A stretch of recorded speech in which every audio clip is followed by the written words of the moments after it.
Selamat datang di Podcast Talk. Halo semuanya, selamat datang di Podcast Talk. Podcast Take It or Leave It bersama saya, Gunawan Gepi Christian.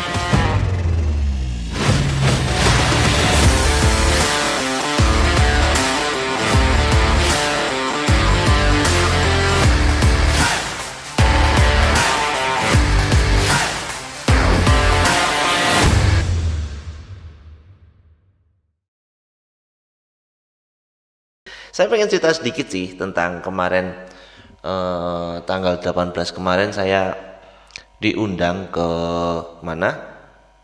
Sebuah kota bernama Banjarnegara. Saya diminta buat jadi speaker di sana karena ada peresmian komunitas baru di sana namanya WDB. Wedding Dokumentasi Banjarnegara.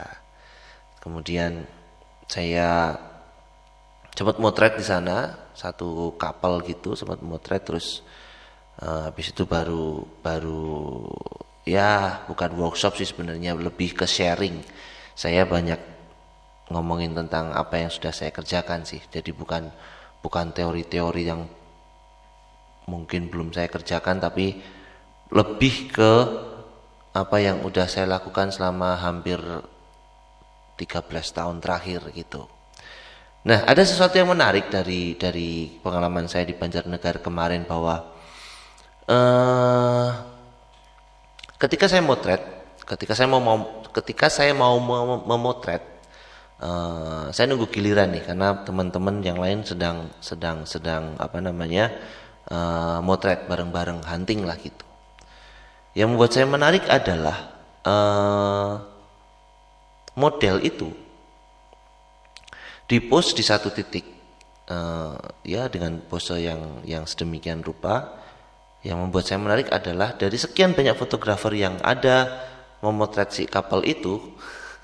Nah, cek kok guyu cek. Ini menarik soalnya cek. Semuanya itu motretnya dari arah depan, padahal secara angle bisa dari samping, bisa dari high angle, bisa dari low angle, bisa tight, bisa medium, bisa close, bisa pokoknya banyak lah. Tapi dari kejauhan saya dengan Zaka itu melihat kok, saya juga sempat ngomong cek kok unik ya, kenapa kok teman-teman itu motretnya dari satu angle, satu titik, dan kayaknya jarang atau malah nggak ada ya cek ya, yang dari arah samping tuh atau mencoba angle lain tuh sepertinya tidak ada. Kemudian ketika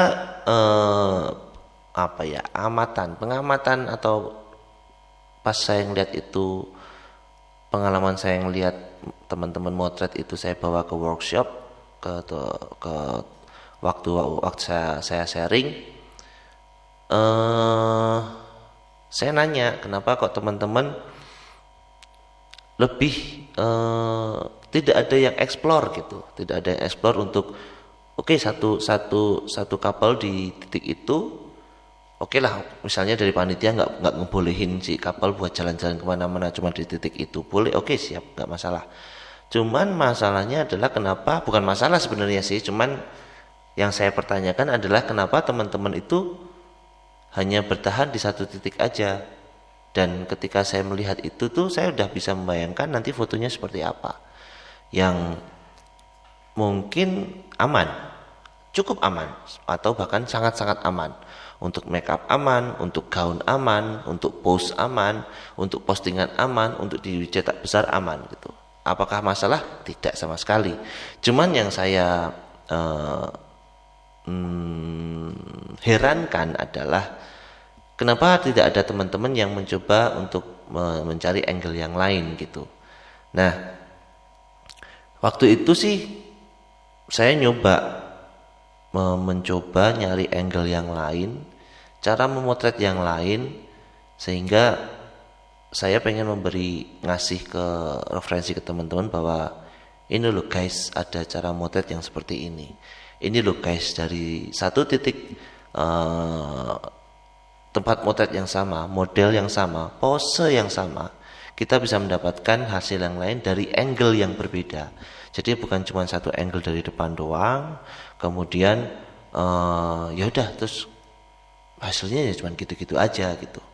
Apakah itu salah? Tidak. Sekali lagi saya disclaimer dulu, apa yang saya omongin di podcast Talk kali ini itu saya tidak menyalahkan siapapun, saya tidak menyalahkan satu pihak manapun. Yang saya hanya ingin men-trigger teman-teman bahwa bukannya kita itu kerja di dunia kreatif ya. Kalau kreatif itu kan bagaimana berpikir caranya unik, gimana caranya beda, gimana caranya mencuri perhatian, gimana caranya ditonton orang dan lain sebagainya. Kalau dari 10 fotografer motret di titik yang sama, model yang sama, dengan cara yang sama, angle yang sama, focal length yang sama, menariknya di mana gitu. Terus kreatifnya di mana gitu. Nah, ini hanya permainan mindset dari saya bahwa take it or leave it. Teman-teman mau oh iya bener ya, ini ngomongin Mas Gebi bener ya, monggo. Kalau teman-teman bilang yang penting fotoku aman, bayaran pulang selesai, ya monggo. Cuman saya hanya menggunakan hak saya hanya menggunakan kewajiban saya sebagai sesama pekerja kreatif untuk memberikan referensi ke teman-teman bahwa ini loh ada sesuatu yang bisa teman-teman lakukan, tidak hanya dengan mendapatkan foto yang sudah aman, sudah sesuai dengan pesanan, tapi bisa bermain-main yang lain. Kebetulan waktu itu teman-teman gak ada yang main pakai flash, saya mencoba bermain dengan flash dan saya nggak tahu ya apakah reaksinya kok ternyata bisa begitu atau gimana, saya nggak tahu. Yang pasti adalah saya yakin dari sekian banyak fotografer di sana yang motret satu couple itu, foto saya yang paling berbeda karena saya pakai flash, gitu aja sih sebenarnya. Bagus atau jelek itu udah relatif, itu udah di luar ranah saya. Yang menjadi ranah saya adalah bagaimana men-trigger mindset teman-teman dalam memotret, bagaimana biar motretnya nggak gitu-gitu aja, begitu. Terus ada yang bertanya kalau Mas, kalau motret seperti let's say rock and roll lah ya, dengan cara yang sangat-sangat kreatif, yang sangat-sangat liar gitu, nanti pertanggungjawaban kita sama makeup artis gimana gitu kan? Gitu kan kemarin pertanyaan gitu ya. Pertanggungjawaban sama makeup artis gimana? Pertanggungjawaban dengan si punya gaun gimana gitu kan ya, cek ya kemana ya. Saya jawab gini, ya kalau kita memang mau memotret yang aneh-aneh, yang standar-standar dapetin dulu gitu loh. Yang saya berpikir saya tidak pernah menuntut kok teman-teman atau siapapun lah, tidak pernah menuntut untuk foto tuh harus kayak gini, fotografi tuh harus kayak gini, wedding fotografi tuh harus kayak gini, enggak. Cuman ya itu kembali lagi, saya menggunakan kewajiban saya, menunaikan kewajiban saya untuk kewajiban saya sebagai pekerja kreatif ya, untuk memberikan referensi ke teman-teman bahwa ini loh fotografer itu style foto itu ada yang kayak gini dan lain sebagainya. Kemudian saya juga jawab dari pertanyaan itu, dari pertanyaan pertanggungjawaban dengan makeup artis seperti apa, pertanggungjawaban dengan si gaun bagaimana gitu. Saya jawab begini, kalau saya motret wedding, pertanggungjawaban saya adalah dengan klien, bukan dengan makeup artis, bukan dengan vendor lain, bukan dengan dekor, bukan dengan gaun dan lain sebagainya. Pertanggungjawaban saya adalah dengan klien, bahwa saya motret sebanyak-banyaknya dengan cara yang seaneh-anehnya, seaman-amannya. Foto saya mempertanggungjawabkan pekerjaan saya pada klien. Jadi kalau misalnya di satu project wedding si makeup artist itu, apalagi kalau kita di hire sama klien langsung ya, jadi ketika dikomplain sama makeup artist atau dengan gaun atau dengan dekor, Mas kok fotoku nggak ada dan lain sebagainya, saya nggak ambil pusing karena saya berpikir pertanggungjawaban saya untuk klien. Ketika nanti klien ternyata memang mempermasalahkan, Mas kok foto dekor nggak ada, loh Mas kok foto gaunku nggak ada, yang mahal itu kok nggak ada, kok Mas aku udah bayar mahal makeup artist kok fotonya cuma sedikit. Nah itu baru saya boleh dikomplain karena saya bertanggung jawab pada klien. Tapi untuk gini loh, tidak mungkin ketika kita memotret yang aneh-aneh, yang unik-unik, misalnya saya seneng kan motret yang kecil-kecil gitu, frame-nya segini tapi orangnya cuman kecil gitu. Nggak mungkin foto potret itu cuman itu doang. Foto potretnya itu pasti ada yang aman, dan aman itu pasti udah dapat pertama kali. Setelah foto aman selesai baru foto yang aneh-aneh. Itu untuk menghindari komplain. Jadi sekali lagi ya, ini tidak ada yang salah. Sekali lagi ini tidak ada yang salah. Ini tidak ada yang menyalahkan. Saya hanya mencoba men-trigger teman-teman bahwa biar motret wedding itu tidak bosen. Karena motret wedding itu kan gitu-gitu aja ya.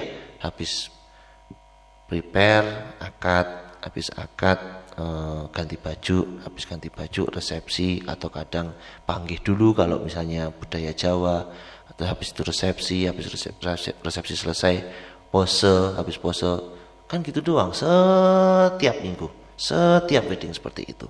Nah kalau kita tidak berkreatif, ya pada akhirnya ya bakal bosen sih, katanya sih begitu katanya. Tapi yang saya alami adalah ya gitu. Saya pernah ada di fase itu juga sih, malas motret yang aneh-aneh, motret yang biasa-biasa aja dah. Orang motret biasa aja cukup kok, ngapain saya harus jungkir balik dan lain sebagainya. Tapi ternyata yang ini malah saya sendiri gitu. Yang rugi malah saya sendiri karena bosen. Motret standar itu bosen, motret aman-aman itu bosen. Jadi pada akhirnya saya men-trigger diri saya sendiri buat ayo Cap, bikin foto-foto yang aneh lagi Cap. Ayo bikin foto pakai flash lagi Cap. Ayo bikin foto motret yang lebih banyak lagi tentang momen dan lain sebagainya. Saya nge-challenge diri saya bukan supaya biar diakui fotografer hebat, enggak, cuman biar nggak bosen aja kalau motret wedding. Karena kan bosen ya tiap hari kayak gitu. Tapi balik lagi, kalau teman-teman merasa sudah segini aja cukup, ya udah nggak apa-apa, silahkan. Nggak perlu terus nyalahin saya, nggak perlu terus nyalahin orang-orang yang motret pakai flash dan lain sebagainya. Yuk kita masing-masing aja. Sekali lagi saya hanya menunaikan kewajiban saya sebagai sesama pekerja kreatif untuk men-trigger. Jadi ini loh ada yang kayak gini, kalau mau dicoba syukur, kalau enggak ya sudah, kan take it or leave it gitu loh. Jadi apa yang saya alami kemarin di Banjarnegara, apa yang saya saksikan langsung di Banjarnegara, di teman-teman Banjarnegara, mungkin juga terjadi di kota-kota yang lain, mungkin karena bisa jadi semua sebagian besar fotografer wedding itu mungkin seperti itu gitu. Jadi saya tidak tendensius bilang fotografer Banjarnegara seperti enggak. Sangat-sangat memungkinkan terjadi di kota lain juga. Maka dari itu saya berani naikin ke podcast Talk, karena saya harap dari sini banyak yang nonton. Jadi teman-teman bisa kayak gimana sih cara motret yang biar nggak bosen tuh kita harus ngapain gitu. Nonton fotonya orang lain, belajar pakai flash, ngajak pengantinnya pose-pose yang gimana, banyak banget. Cuman yang pasti lebih kreatif lah, lebih kreatifnya tuh nggak usah dari sisi teknis, cukup dari angle aja dulu. Depan sudah landscape potret, dari samping landscape potret, maju mundur, samping sini lagi landscape potret, maju mundur, cowoknya blur depannya, ceweknya fokus, kebalikan lagi dan lain sebagainya. Karena bagaimanapun kekreativitasan itu terasah ketika semuanya itu dilatih. Begitu teman-teman. Kalau misalnya ada yang tidak setuju, biasa saja, tinggalkan komen di bawah, kita diskusi. Kalau misalnya ada yang setuju, terima kasih. tinggalkan komen juga di bawah. Yang penting podcast Tol ini tetap tolnya itu tetap take it or leave it. Jadi yang saya utarakan di sini itu apa yang ada di pikiran saya floorkan, tinggal teman-teman pilih mau take it or leave it tanpa harus membenci siapapun. Oke, saya Irawan Gepi Kristianto. Ciao.